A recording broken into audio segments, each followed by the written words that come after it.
समय आ गया है वापस किष्किंधा लौटने का। चलो वानर वीरों, आगे बढ़ो। चलो वानर वीरों, चलो आगे बढ़ो। कुछ तो करना होगा, किंतु यहाँ से जा भी नहीं सकता मैं। क्या करूं मैं? किसी ने महाराज सुग्रीव की मति को फेर दिया है। अवश्य ही किसी आसुरी माया के प्रभाव में है महाराज।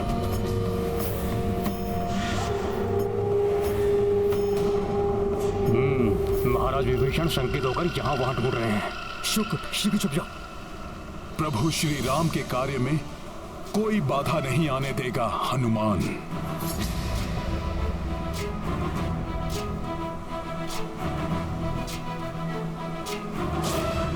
ज्ञान गुण सागर जय कपी सति गुलो उजागर जय हनुमान ज्ञान गुण सागर जय कपी सति गुलो उजागर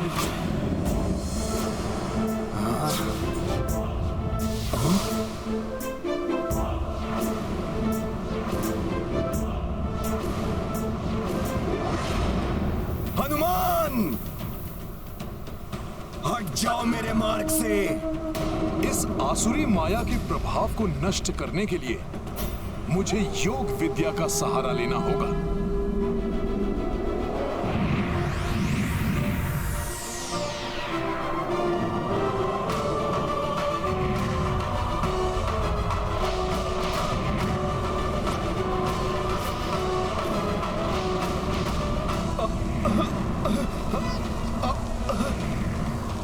ये दिव्य आभा असहनीय हो रही है। ये क्या है? महाराज सुग्रीव पर ये कैसी छाया?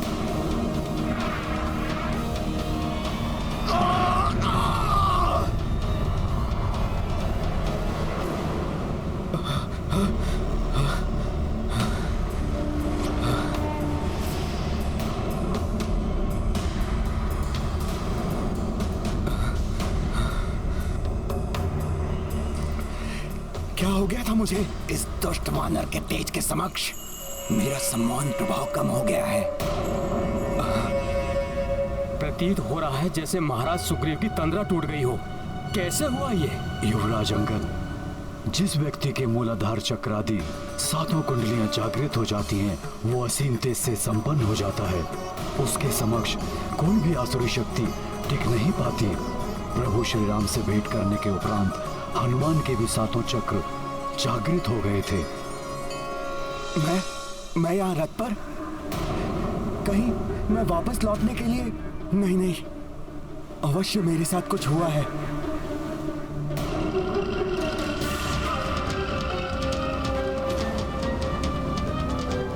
ये दोनों वही राक्षस हैं जो वानर का रूप धारण किए हुए हैं। इन्हीं की आसुरी शक्तियों के कारण महाराज सुग्रीव आप सम्मोहित हुए थे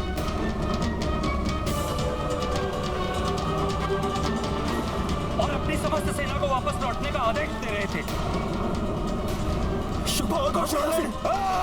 भागकर कहां जाओगे सखा?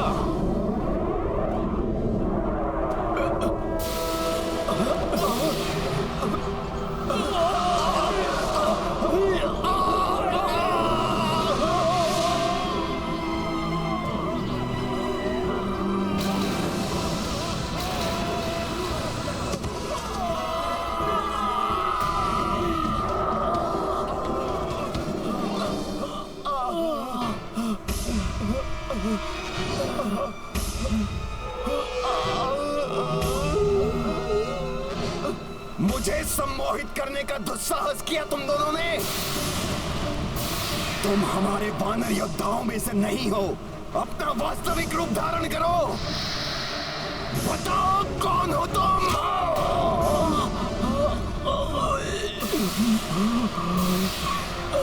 मेरे समक्ष तुम्हारी माया नहीं चलेगी। बताओ कौन हो तुम?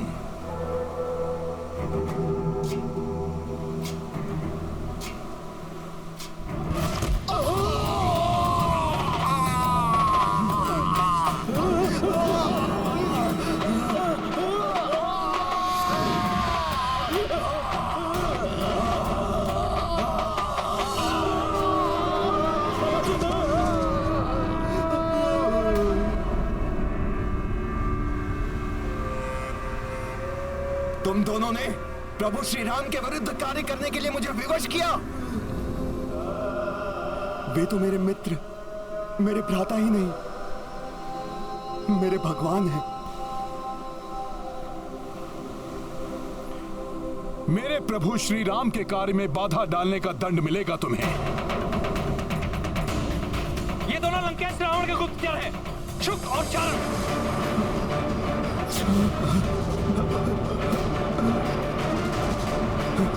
इन दुष्टों को यही दंडित कीजिए। मार दो इन्हें।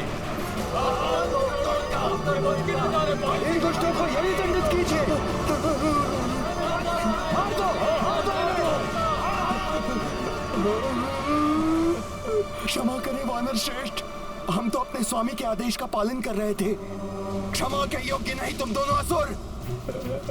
तुम्हें तो यही समाप्त कर देना चाहिए। दीजिए इनका। विभीषण तो क्या, रावण भी मुझसे क्षमा मांगकर मेरी शरण में आए तो शरणागत धर्म के अनुसार मैं उसे भी अस्वीकार नहीं करूंगा। मैं प्रभु श्री राम की शरण में आना चाहता हूँ। प्रभु श्री राम मुझे क्षमा कर देंगे, वो बड़े दयालु हैं। नहीं, ये दोनों छल कर रहे हैं। प्रभु की सहृदयता और उनकी नीति का लाभ लेना चाहते हैं ये दोनों। नहीं, ऐसा नहीं है। ऐसा नहीं है। मैं इन धूर्तों को अब नीति सिखाता हूँ। सारा छल, सम्मोहन, माया सदा के लिए भूल जाएंगे ये धूर्त। इनका यही अंत कर दो। रुक जाओ सब, रुक जाओ।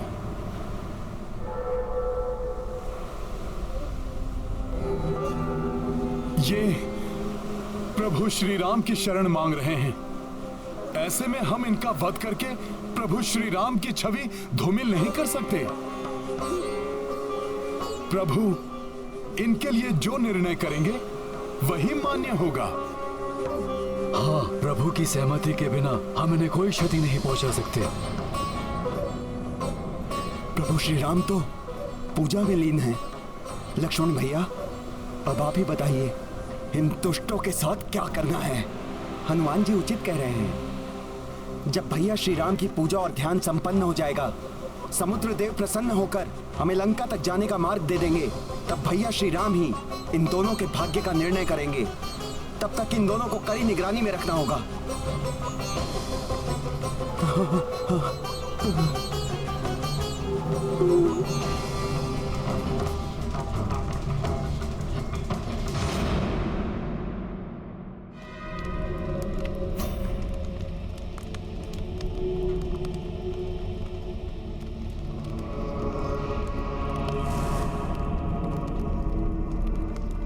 अब तो हवन सामग्री भी समाप्त हो गई माता, किंतु आपके दर्शन नहीं हुए। प्रसन्न हो जाइए माता निकुंभला, दर्शन दीजिए। मेरे पास जो कुछ है सब आपको समर्पित है।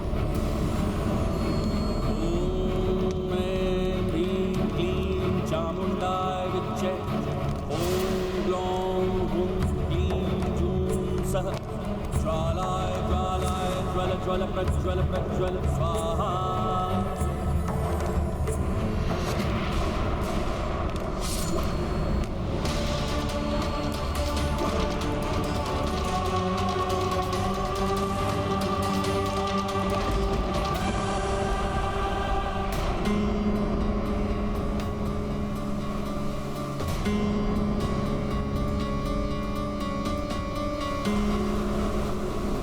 हनुमान जी, भैया श्री राम की पूजा अपने चरम पर पहुंच रही है, किंतु समुद्र देव पर इसका कोई भी प्रभाव होता दिखाई नहीं दे रहा। मैं भी यही सोच रहा हूँ भ्राता लक्ष्मण। अभी तक समुद्र देव ने दर्शन क्यों नहीं दिए?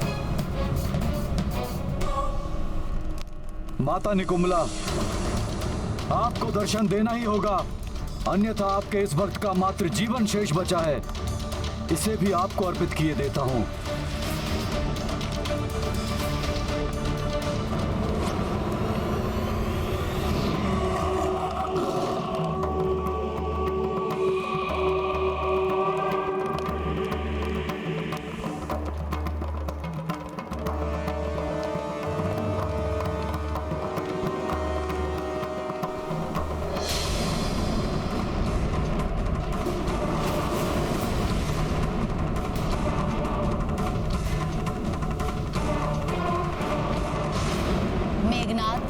इष्ट देव और देवी अपने भक्त के जीवन के बलिदान से नहीं, उसकी भक्ति और श्रद्धा से प्रसन्न होते हैं। तुमने सदैव अपनी भक्ति और समर्पण से मुझे प्रसन्न किया है। जय माता निकुंभला, माता की जय हो। माता प्रसन्न हुई तो उसके भक्त का जीवन धन्य हो गया। तुम्हारा कल्याण हो वत्स।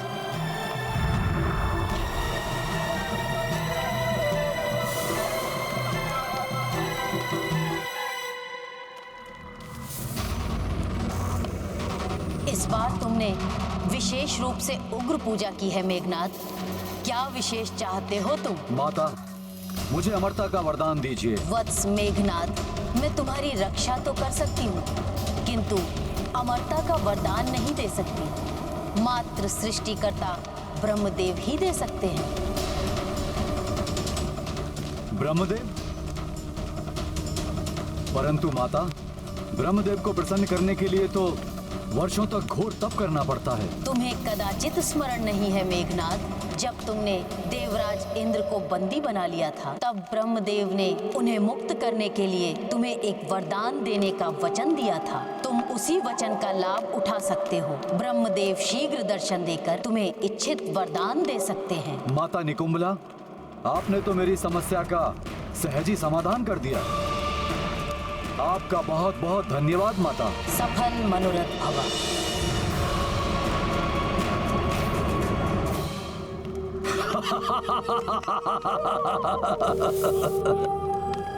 ब्रह्मदेव, ब्रह्मदेव का आवाहन नहीं करूंगा। मैं स्वयं ब्रह्मलोक जाऊंगा और ब्रह्मदेव को अपने वचन के अनुसार मेरा इच्छित वर देना ही होगा। अब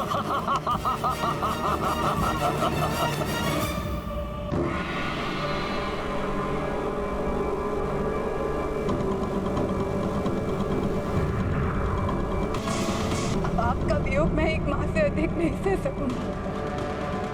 यदि उसके पश्चात मुझे आपके दर्शन ना हुए तो मैं अपने प्राण त्याग दूंगी।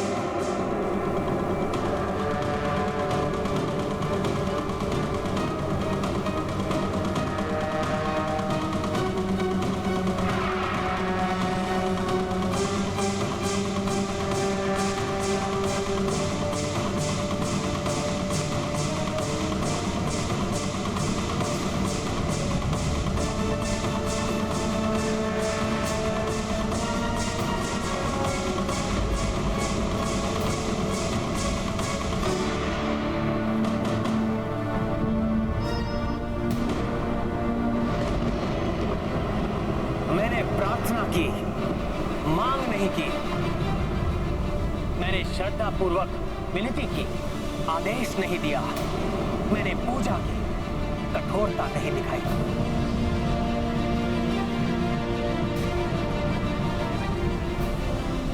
इसीलिए उपेक्षा की है सागर ने मेरी आराधना की।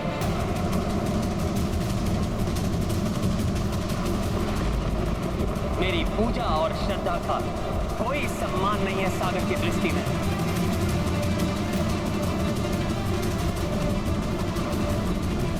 यहां पर उपस्थित वृक्ष, वानर, पक्षी, वृक्ष, आकाश में उपस्थित वो मेघ, सब साक्षी हैं राम की आराधना के।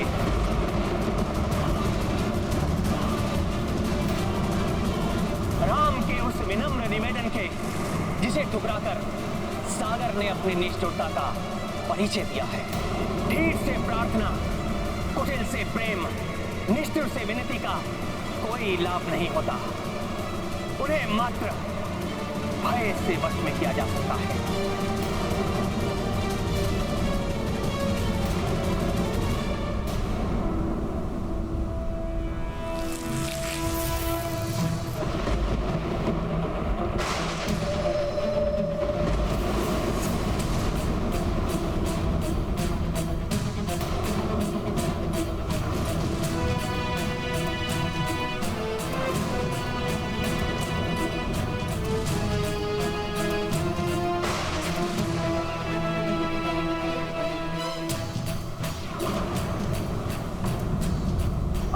किस जगत ने राम की उदारता देखी है, अब ये निष्ठुर सागर देखेगा राम का कोप।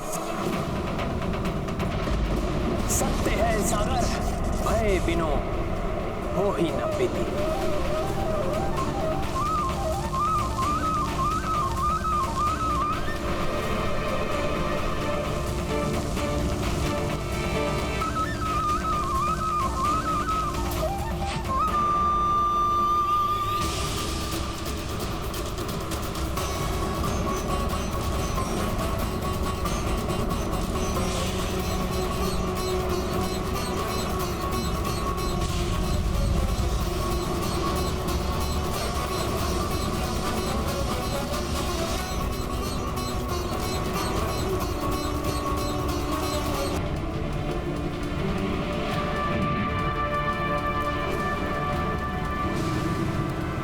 तुम्हें मेरे कोप का भागी बनना होगा सागर।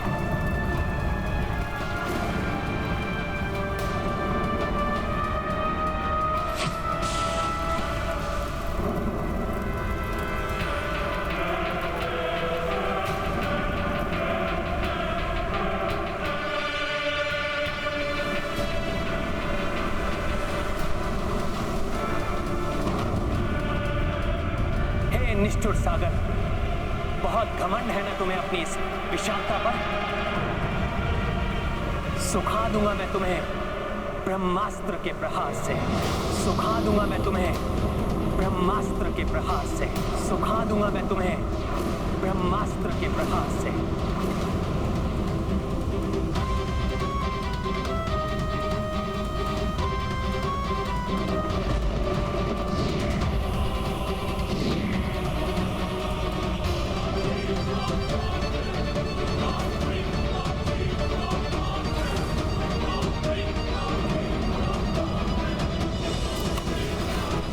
आपकी यात्रा सफल हो, मंगलकारी हो मंगल मूर्ति हनुमान। समुद्र देव ने तो मुझे प्रभु के कार्य में सफलता का आशीर्वाद दिया था, किंतु ये तो अनर्थ होने जा रहा है। क्या करूं मैं, कैसे रोकूं प्रभु को?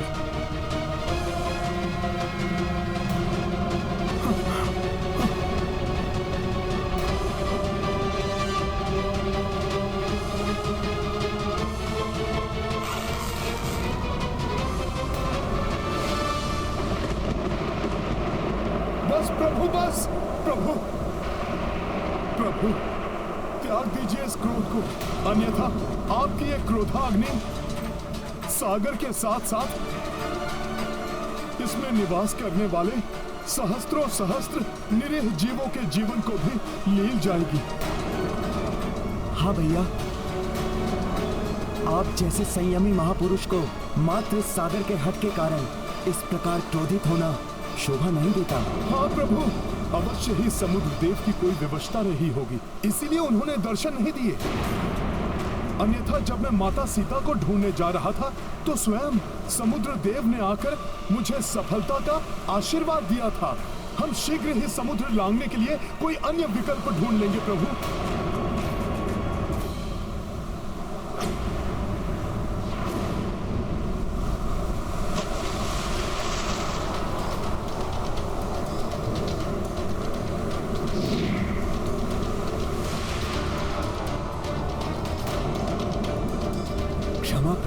क्षमा, हे दया के सागर, हे करुणा निधान, विलंब से उपस्थित होने के लिए मैं क्षमा प्रार्थी हूँ।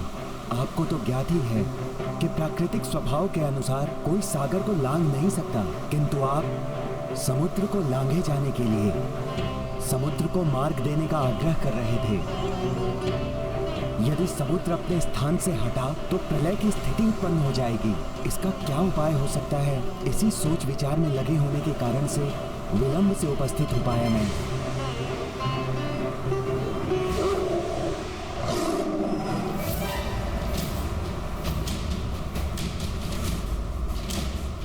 ब्रह्मदेव, आप मुझे दिए हुए वचन के ऋणी हैं और उस ऋण को उतारने के लिए आपको दर्शन देना ही होगा।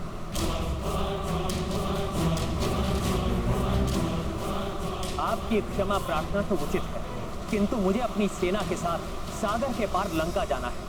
यदि ये आपके स्वभाव के विपरीत है तो आप ही इसका समाधान बताइए। समाधान तो आप साथ ही लेकर आए हैं प्रभु।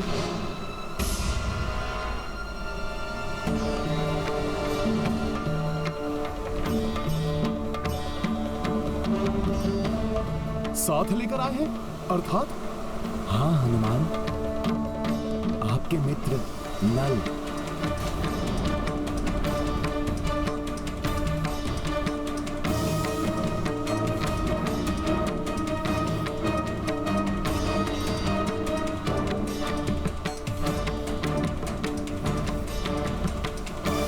नल का जन्म देव शिल्पी विश्वकर्मा के अंश से हुआ है, इसलिए ये शिल्प कौशल में देव शिल्पी विश्वकर्मा के समान ही हैं।